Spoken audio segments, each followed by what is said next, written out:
Hi, welcome to our channel of IGNOU audiobooks, Indira Gandhi National Open University, Staff Training and Research Institute of Distance Education, STRIDE, Master's Degree Programs, Master of Arts, Distance Education, MADE, Second Year, MDE-415 Research for Distance Education, Block-4 Data Analysis, Unit 1 Types of Data, 1.0 Introduction. In Block 3, we dealt with the nature of various tools used in the collection of data.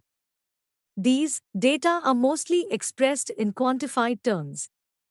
However, quantitative data may not be available in certain cases.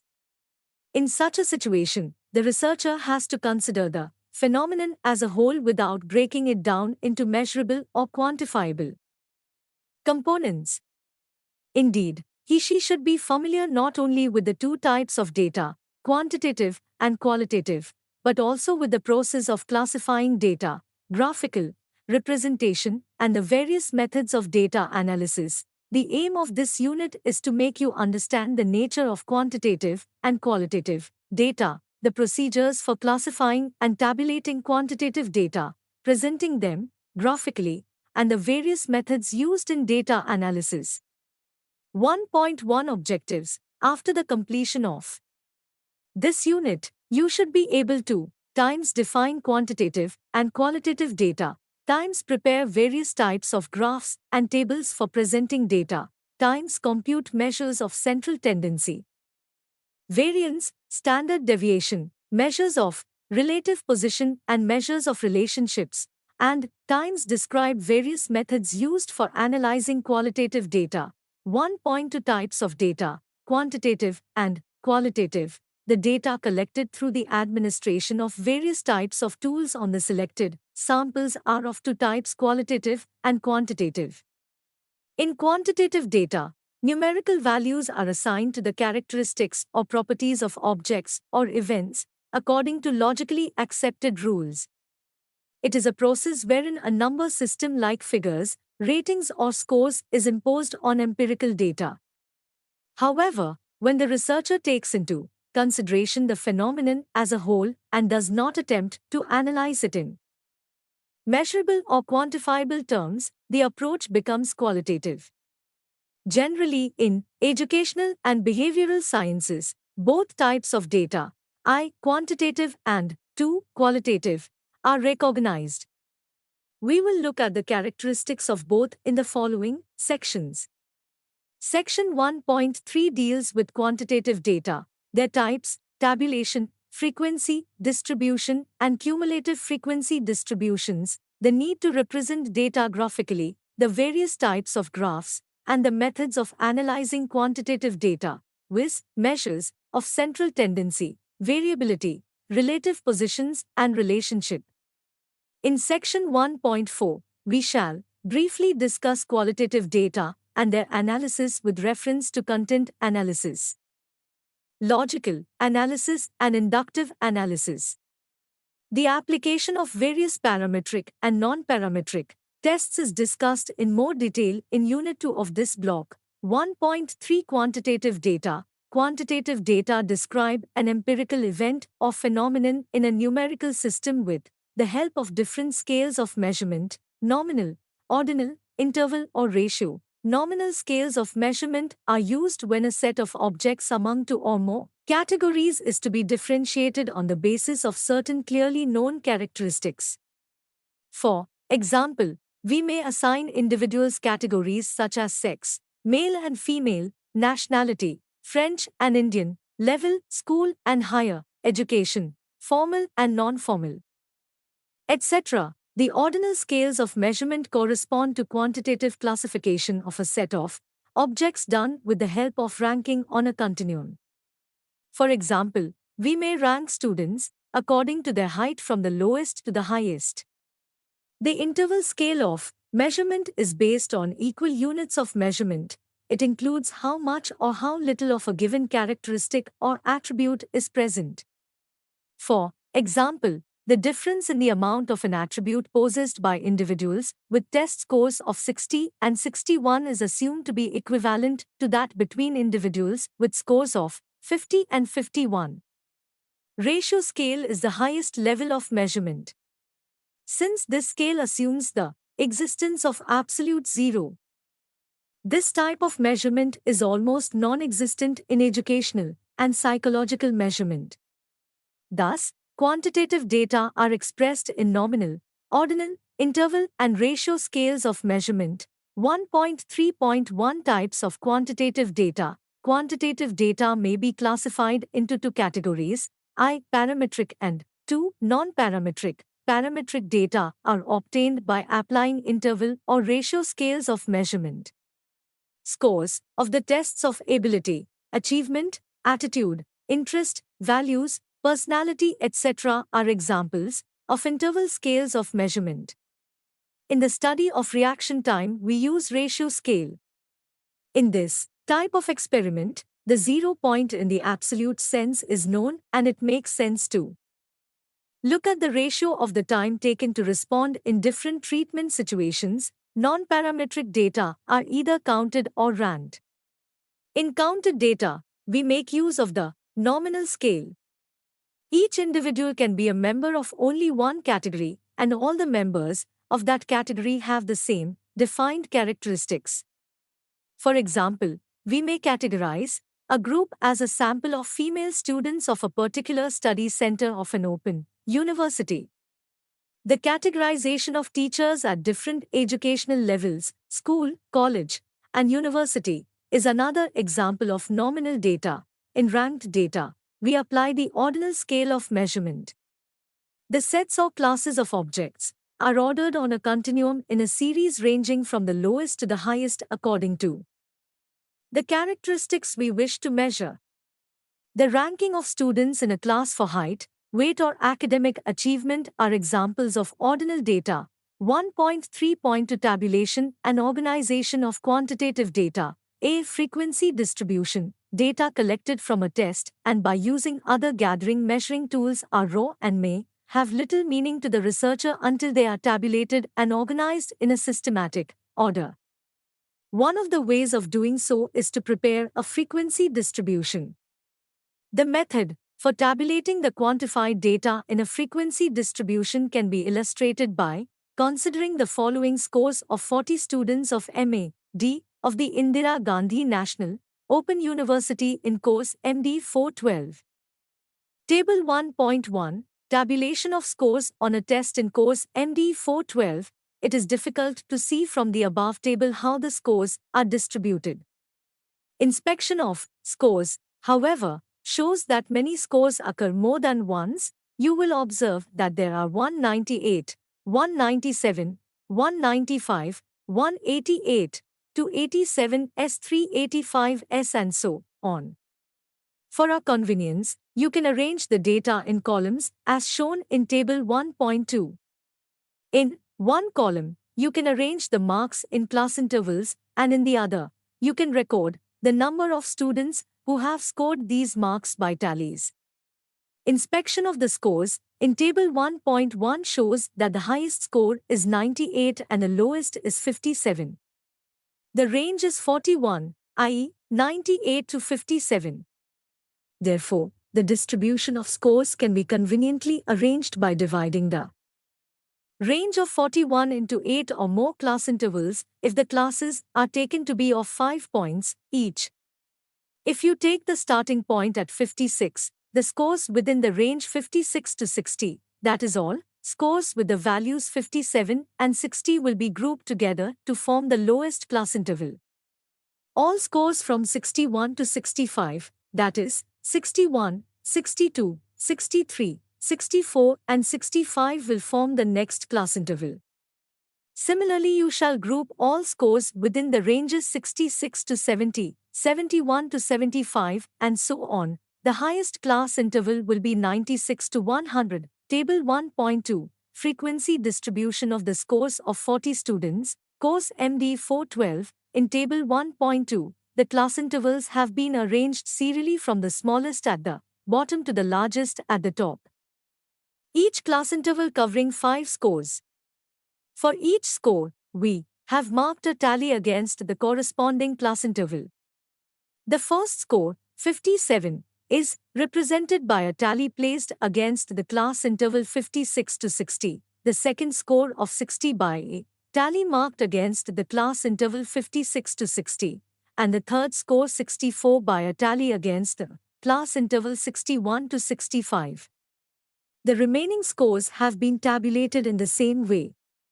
When all the 40 scores are listed, the total number of tallies in each class interval are counted and written in the next column F. The total of F gives the total number of scores, in the present case 40, and is denoted by N. It may be noted that the interval 56 to 60 takes care of all the scores from 56 up to 60. That score of 56 ordinarily means the interval 55.5 to 56.5, and that the score of 60 means 59.5 to 60.5. The midpoint of the bottommost class interval is 58.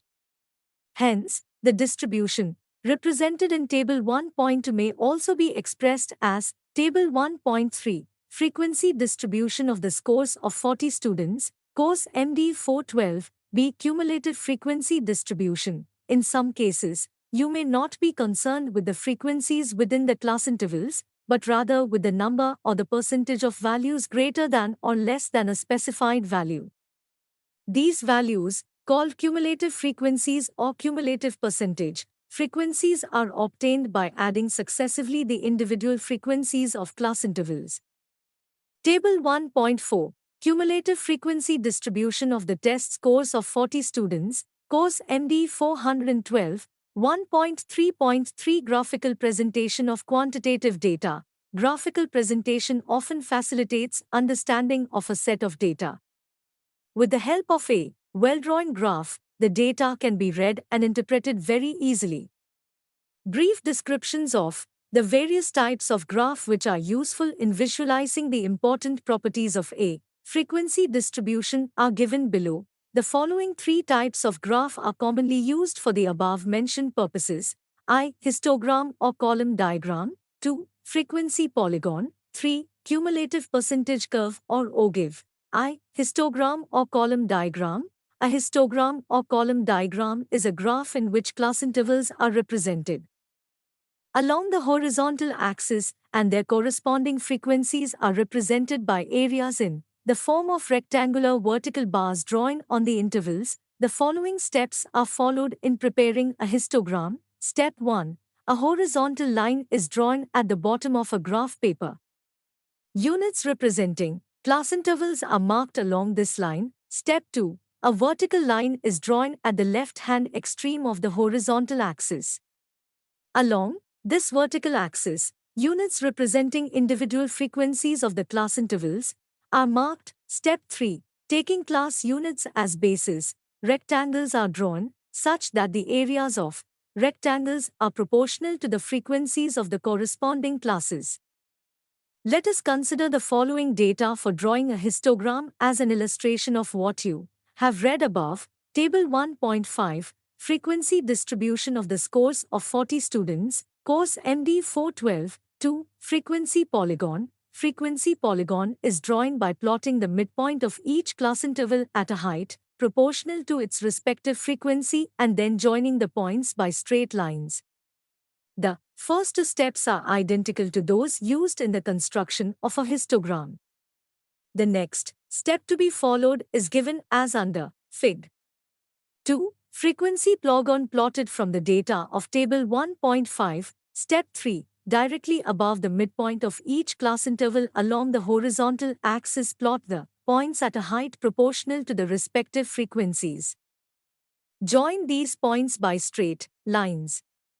The frequency polygon for the distribution of Table 1.5 is shown in the Figure 2. 3. Cumulative percentage curve or ogive. When the frequencies are expressed as cumulative percentages of n on the vertical axis, the graphic representation is known as a cumulative percentage curve or ogive.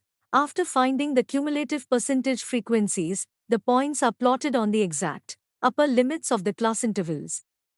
A curve joining the points thus obtained is called the cumulative percentage curve or ogive. The cumulative percentage curve or ogive of the distribution represented in Table 1.5 is illustrated in Figure 3, Fig. 3. Cumulative percentage curve or OGIF plotted from the data of Table 1. 5. 1.3.4 Analysis of quantitative data. Analysis of quantified data means studying the organized or tabulated data in order to discover the inherent facts. The data are studied from as many angles as possible to explore the new facts. Two types of statistical methods are used in the analysis of the tabulated data measured expressed in quantified terms. The first category of methods pertain to descriptive analysis and the second to inferential analysis of data.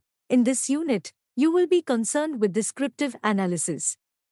Analysis of quantitative data can be also done by using computer software like SPSS, SAS, Stata and Excel Stat.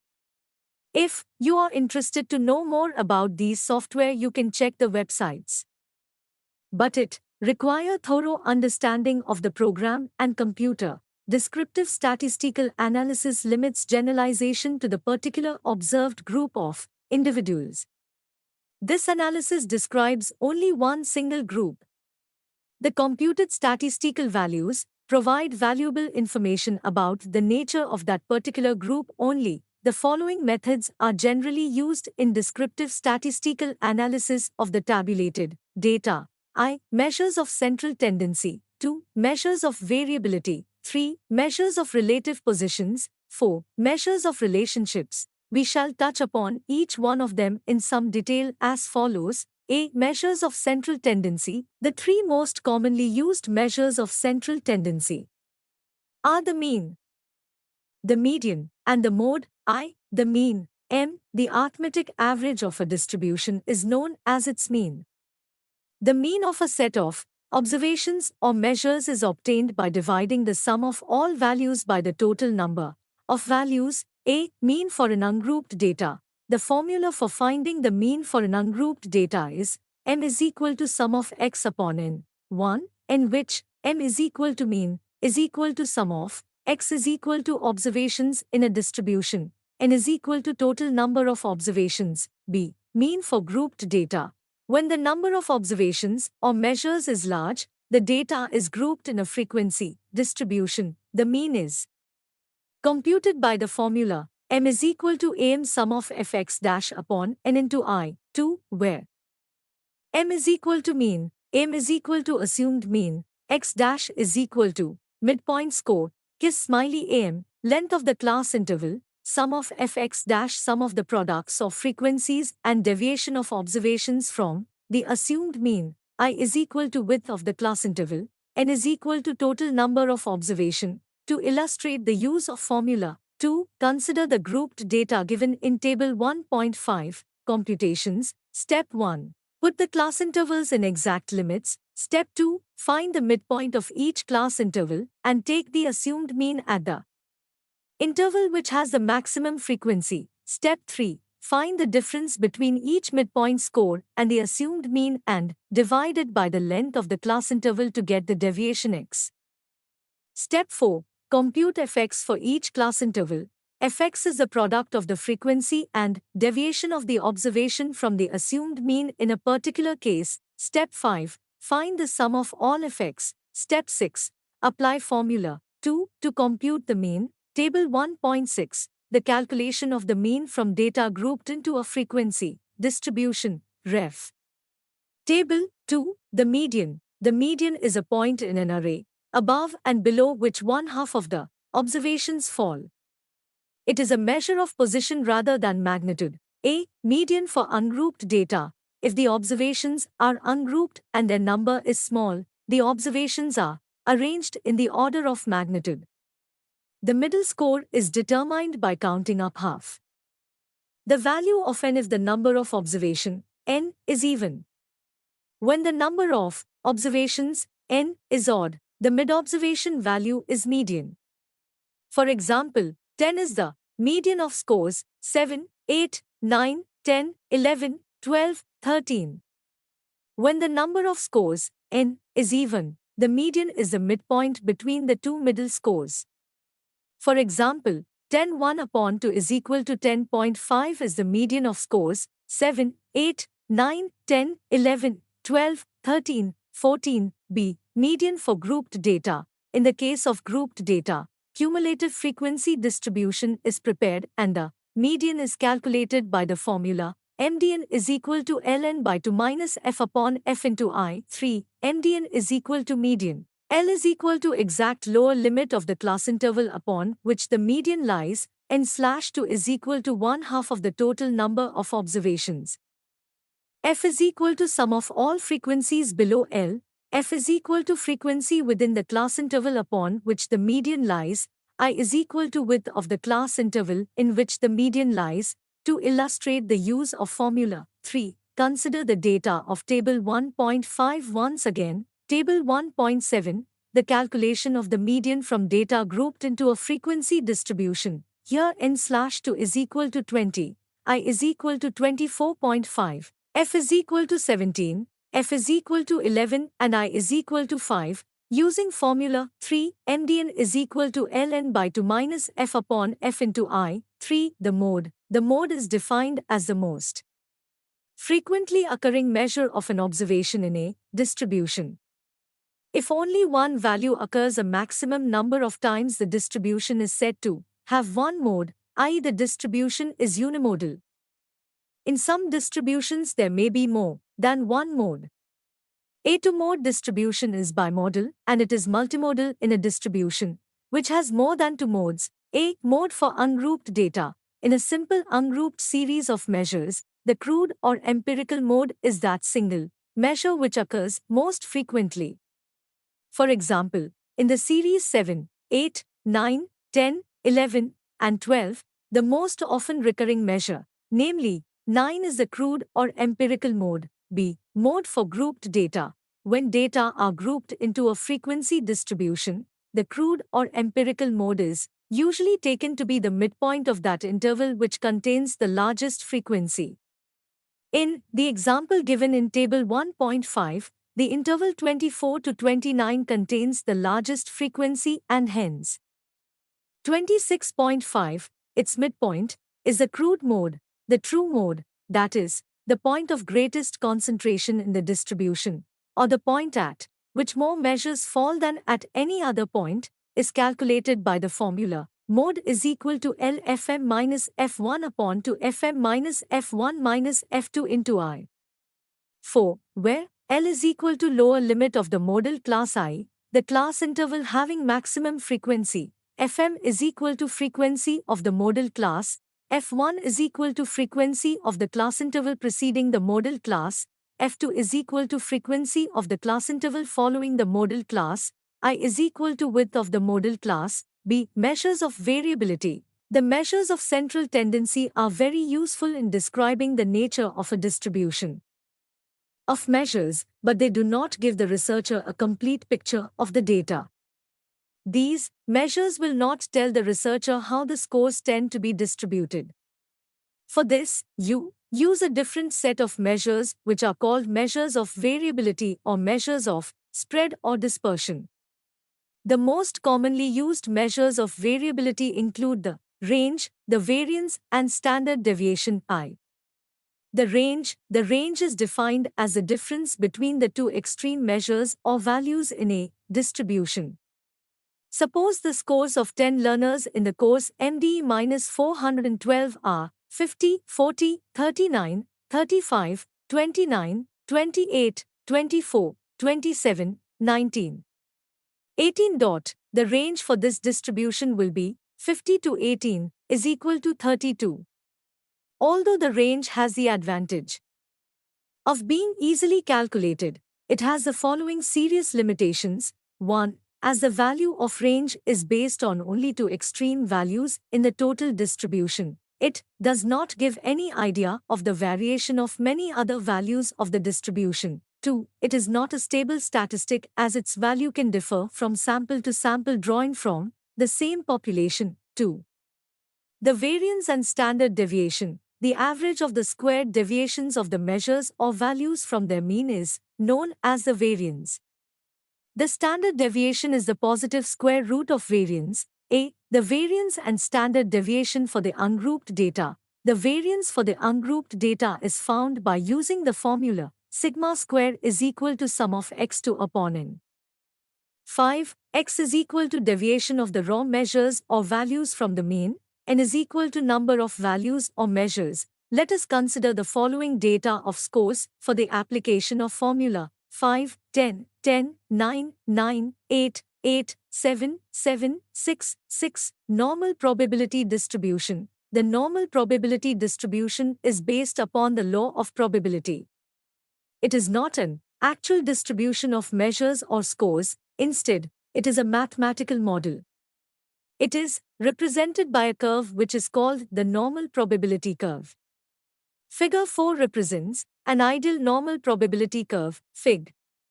4. Ideal normal probability curve. The normal probability curve has the following characteristics. 1. The curve is symmetrical around its vertical axis called ordinate. It implies that the size, shape and slope of the curve on one side of the ordinate is identical to that on its other side, too. The values of mean, mode and median computed for a distribution following this curve are always the same, 3. The height of the vertical line called ordinate is maximum at mean, and in the unit normal curve it is equal to 0.39894. The curve is asymptotic.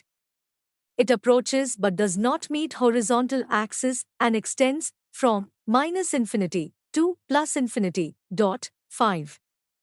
The points of inflection of the curve occur at points ±1, standard deviation ±1 sigma, above and below the mean. Thus the curve changes from convex to concave in relation to the horizontal axis at these points. 6.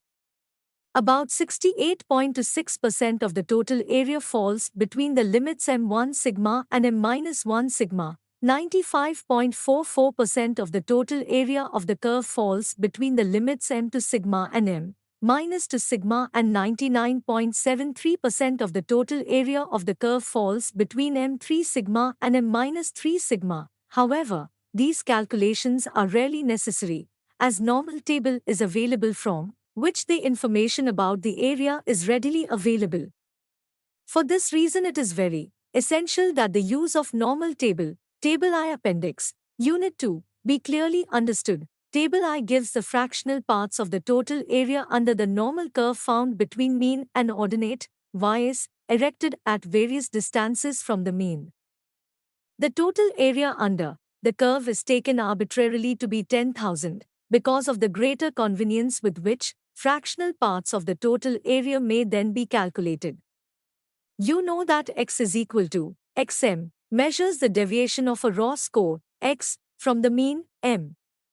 If x is divided by sigma, then this deviation is expressed in sigma units.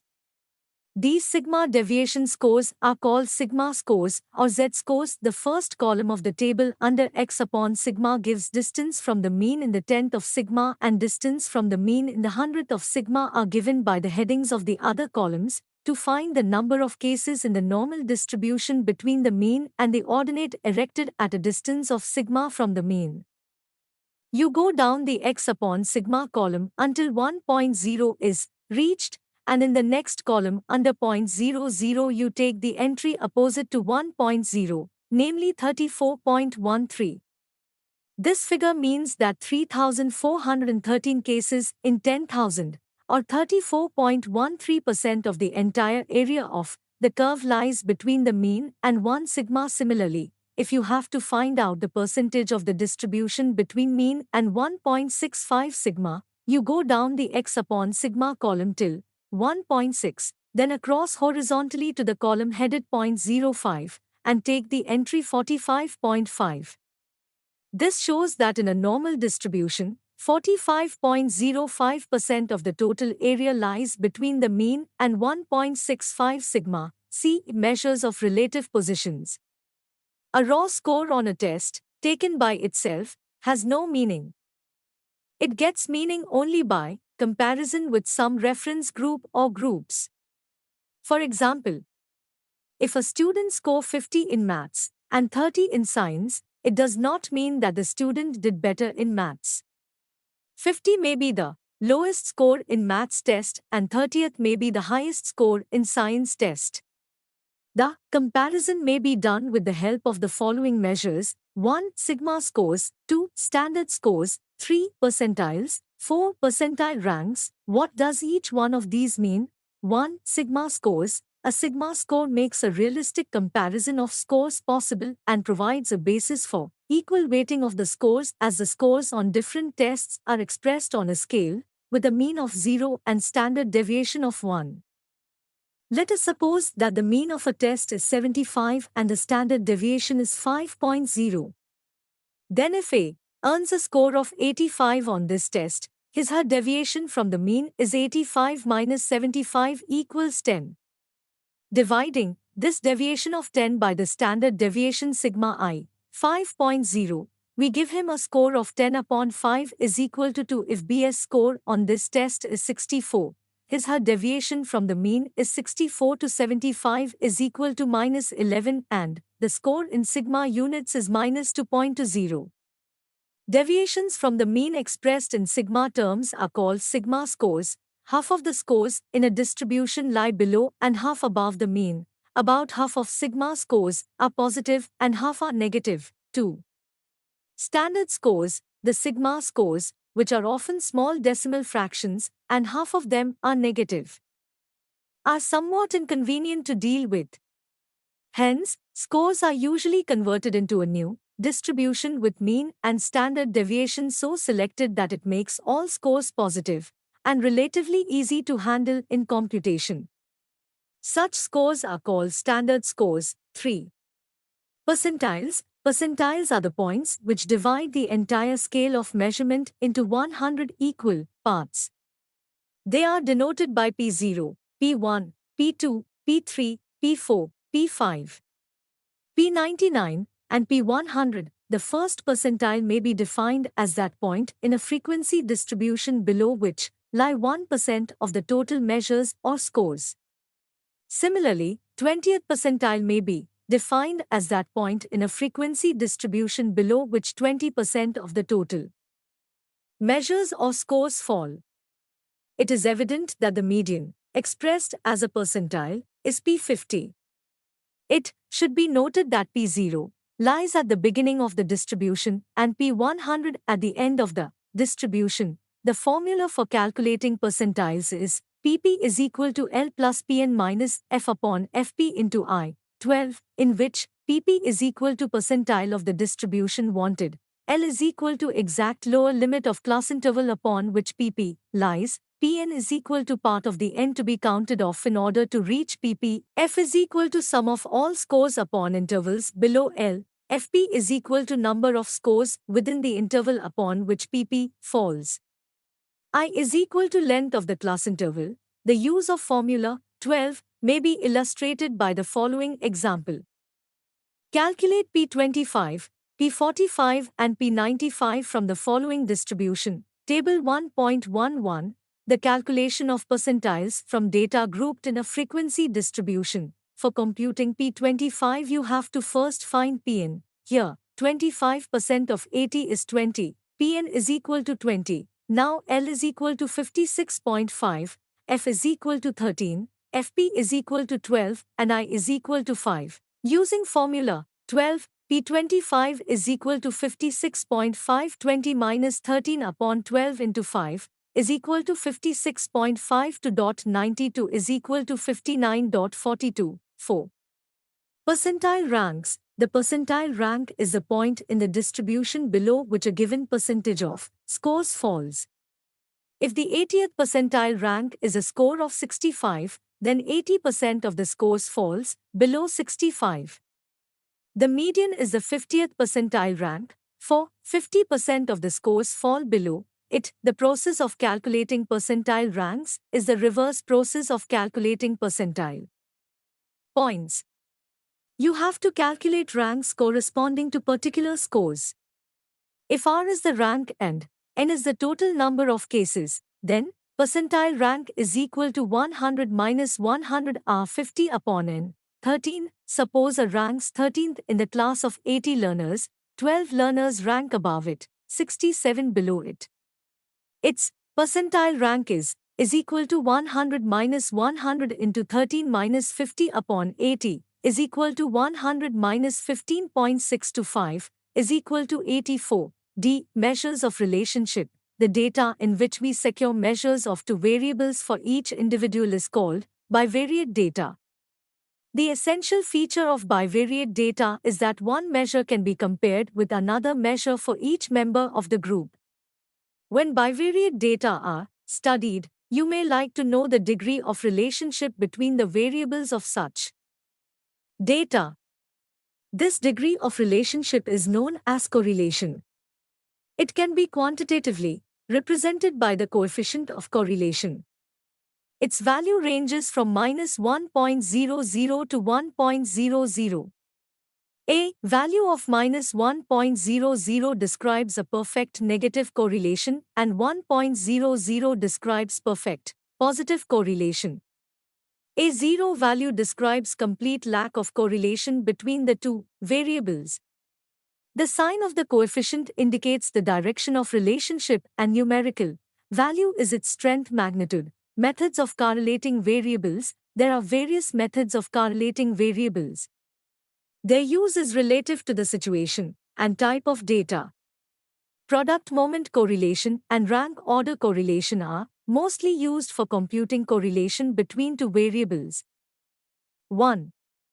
Product moment correlation. In some situations, the data for two variables x and y are expressed in interval or ratio, level of measurement, and the distributions of these variables have a linear relationship. Moreover, the distributions of variables are unimodal and their variances are approximately equal. In such situations, product moment method of correlation is used generally. It is also called Pearson's R.I. calculation of Pearson's R from ungrouped data. When the size of the sample is small, there is no need of grouping the data, and Pearson's R may be calculated with the help of the following formula. Look at the screen, in which x is equal to deviations of x measures from the assumed mean. Y is equal to deviations of y measures from the assumed mean. To illustrate the use of formula 14, let us compute the product moment R from the following data for the two variables x and y for 10 learners who are enrolled in a study center of an open university. X 45, 54, 52, 58, 62, 46, 55, 49, 50, 54. Y 40 to 50, 55, 46, 59, 41, 46, 48, 45, 48. Using formula 14 for the data in Table 1.12. Table 1.12. The calculation of product moment correlation from ungrouped data when deviations are taken from assumed mean. Look at the screen. 2. Calculation of Pearson's R from grouped data when n is large or even moderate in size, and when no calculating machine is available. The best procedure is to group data in both variables x and y and to form a scattergram. The computation for the values sum of fxy, sum of fx square, sum of fxy, etc. may be done in the following steps in the order given below. Step 1. The distribution of course x scores for the 50 learners is found in the f, y column on the right of the scattergram. Assume a mean for the distribution of scores of course x, the midpoint of that interval which contains the largest frequency, and draw double lines to mark off the row in which the assumed mean falls. In the present example, the mean score for course x has been taken at 46, midpoint of interval 45 to 47, and y's deviations from the assumed mean have been taken from this point. Fill in fy and then fy's query columns. Step 2. The distribution of the course y of 50 learners is found in the f kiss smiley row at the bottom of the scattergram. Assume a mean for this distribution and draw double lines to designate the column under the assumed mean. The mean for the course y scores is taken at 26.5, midpoint of interval 26 to 27, and the x's deviations from assumed mean are taken from this point. Fill in the fx and then fx to rows. Step 3. The fxy for a cell is computed by multiplying the frequency given in the particular cell with the corresponding x and y For example, there is a frequency 1 corresponding with cores Y score 24 to 25 and cores X score 51 to 53. The corresponding X for this cell frequency is 1 and corresponding Y is 2. Thus fxy for this cell is 1 minus 1, 2 is equal to minus 2.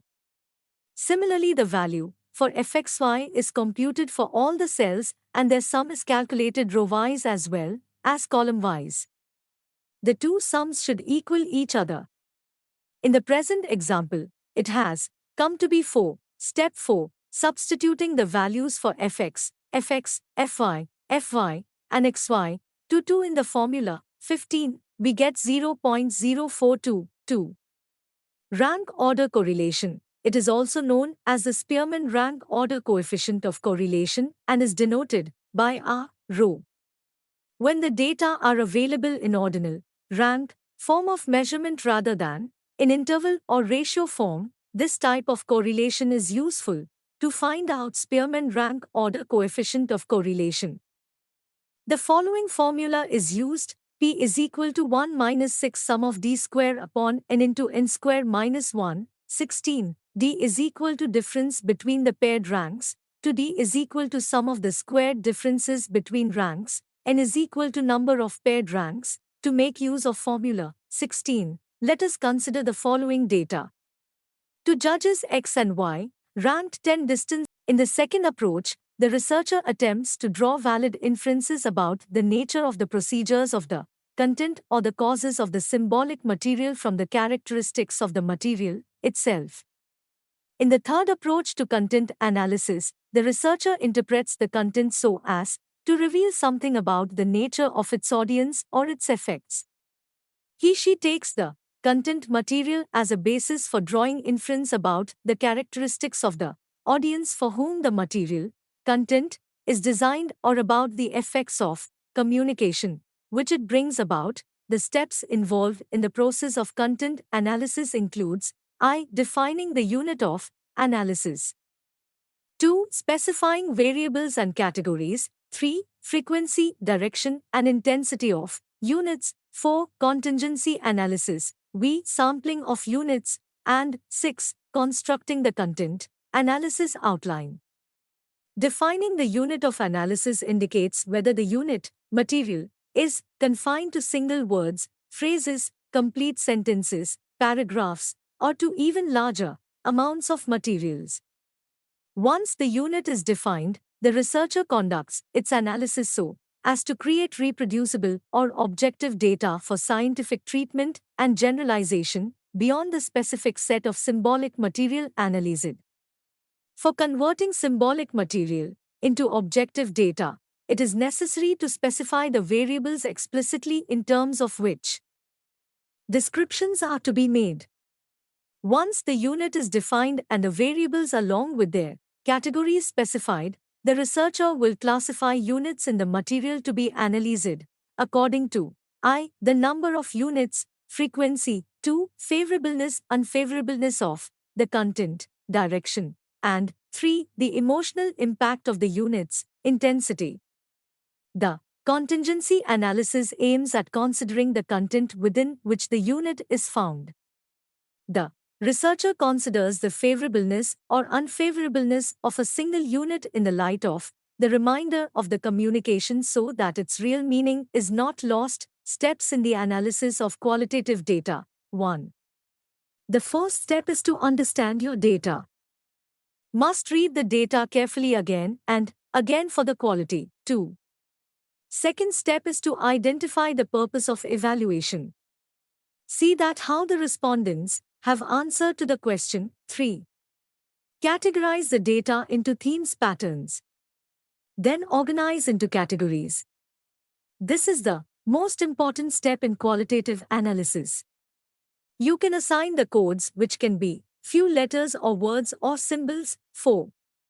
In the next step you have to find out the patterns and connections within the categories or between the categories identified. 5.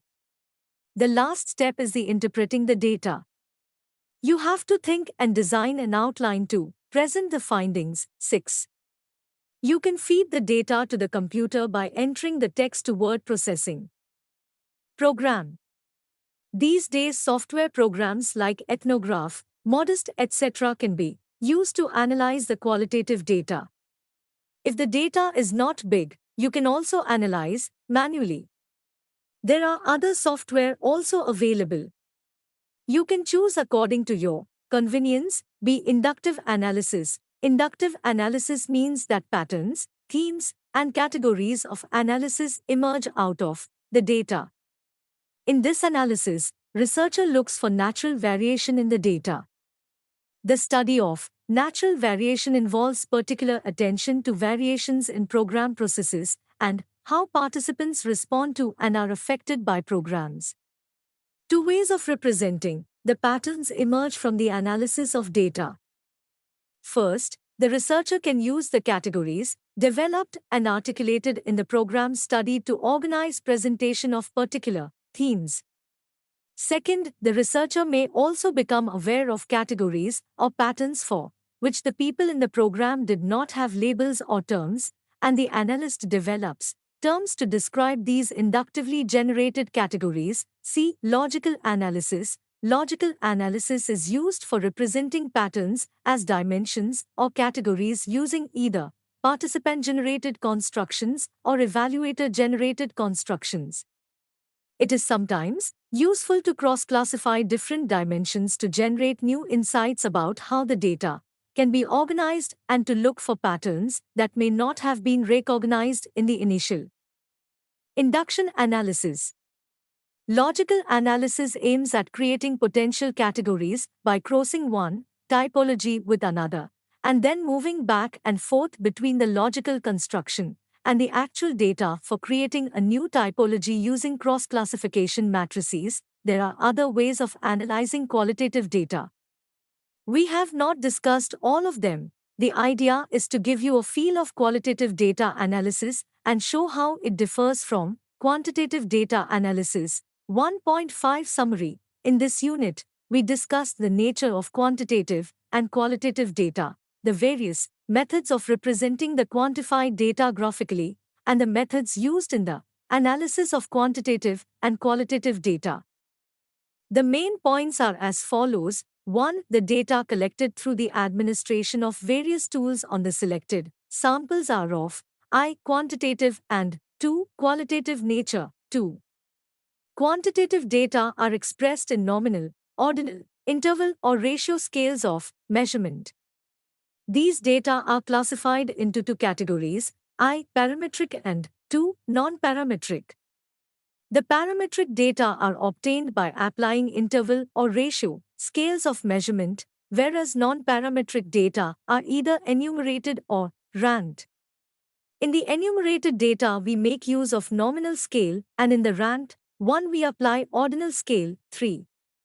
The quantified data is tabulated in frequency distribution and can be represented graphically with the help of a histogram, a frequency polygon, and or an ogive. 4. Measures of I. Central tendency. 2. Variability. 3. Relative positions. And 4. Relationship are the four types of descriptive statistical measures. 5. Mean, median, and mode are the three measures of central tendency. 6. Mean is the arithmetic average of a distribution. It is obtained by dividing the sum of all values of observation by the total number of values. The formula for finding the mean for ungrouped data is m is equal to sum of x upon n. When the number of observations is large, the data is grouped in a frequency distribution. The formula for computing the mean here is m is equal to n plus sum of fx upon n into I. 7. Median is a point in an array, above and below which one half of the values or measures fall. If the values are ungrouped and their number is small, the values are arranged in order of magnitude and the middle value is determined by counting up half the value of n. When the number of values is odd, the mid-value is the median. When the number of values is even, the median is the midpoint between the two middle values. In the case of grouped data, the median is calculated by the formula MDN is equal to L plus N by 2 minus F upon X into Xi. 8. Mode is the most frequently occurring value in a distribution. If only one value occurs a maximum number of times, the distribution is said to have one mode, unimodal. A two-mode distribution is bimodal, and more than a two-mode distribution is called multimodal. In a simple ungrouped series of measures or values, the crude mode is that single measure or value which occurs most frequently. For a group distribution, the mode is calculated by the formula mode is equal to L plus Fm minus Fe upon 2 Fm minus F1 minus F2 into Xi. 9. The range, variance and standard deviation are the most commonly used measures of variability. 10. The range is the difference between the two extreme values or measures in a distribution. 11. The average of the squared deviations of the measures or values from their mean is known as variance. Standard deviation is the positive square root of variance. Variance and standard deviation for the ungrouped data are found by the formulae. Look at the screen. 12. The normal probability distribution is represented by a curve which has the following characteristics. I. The curve is symmetrical around its vertical axis called ordinate. 2. The mean, mode and median of the distribution have the same values. 3. The height of the vertical line called ordinate is maximum at the mean and in the unit normal curve, it is equal to 0.3989. 4. The curve is asymptotic. V. The points of inflection of the curve occur at points 1 plus or minus, standard deviation, plus or minus 1. Sigma, above and below the mean. 6. About 68.26% of the total area of the curve falls between limits mean plus or minus 1 sigma. 95.44% of the total area falls between mu plus or minus 2 sigma and 99.73% of the total area falls between mu plus or minus 3 sigma. 13. Sigma scores, standard scores, percentiles and percentile ranks are the measures of relative positions. 14. A sigma score makes it possible to obtain a realistic comparison of scores and provides a basis for equal weighting of the scores, as the scores on different tests are expressed on a scale with a mean of 0 and standard deviation 1. 15.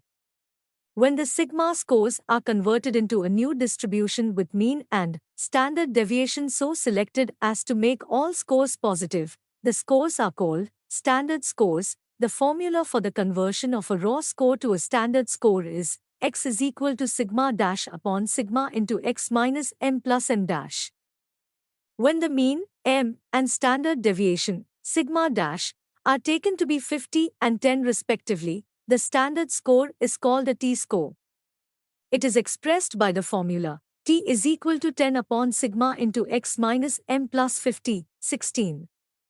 Percentiles are the points which divide the entire scale of measurement into 100 equal parts. The formula for computing percentiles is pp is equal to L plus p minus f upon f into I. 17.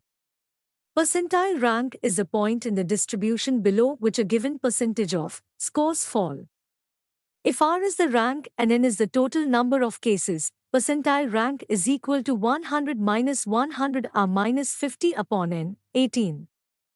Product moment correlation and rank difference correlation are the commonly used measures of relationship between any two variables.